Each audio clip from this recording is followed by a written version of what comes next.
Kaixo, zemuz geha. Euskarien erabileri buruz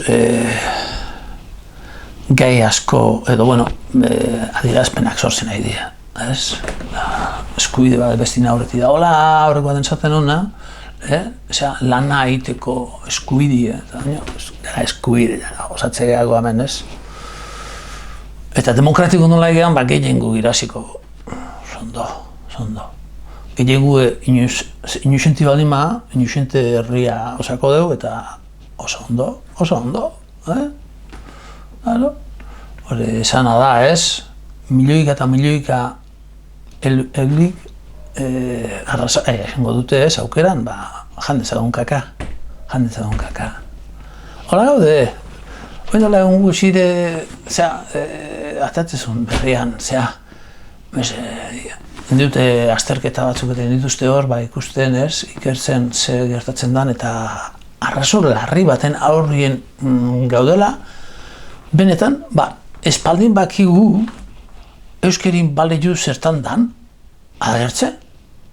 Gauzuak ikasteko esaten nahi balio, eta espaizu zertako balio berdun. Beste hizkuntzaten itezun, gauzak berdin egiteko baldin alperra perdida ikisti hori. Gehiago da, beste hizkuntza horrekin gauzak gehiago egiten baldin dituzu. Horretik egiten da inglesa Europan, da Inglaterra ez da Europa komunidadeko, ez? Baina inglesa egiten dute.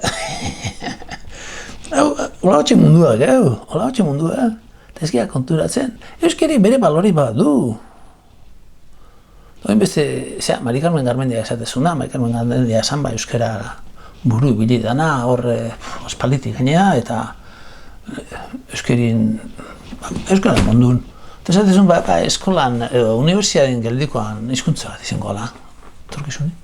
Zatik, ez dutelako ikusten baliorik gizarte honentzat. Gizarte honek azken baloriek izango duke, zertan oinarritzen den gure gizarte hau ikusite, euskarik ez dakit balioik. Eke balioik beste giztakenean haitzite, hori, baina balimakik beste hizkuntza baten izaten, erderaz balimakik, hemen gaztelaniaz, gaztelaniaz itxein da. Molatzea bordun, zertako euskari balio egu. Zertako, Eta horren erantzune espalimak batek, euskaldun espalimak horren erantzune. Arazo larri badak, gure Euskal Herriak. Aurkitu inbar, zertan daken balioa, eta zertako dan onoragarria euskaria, eta orduan izango dugu etorkizuna.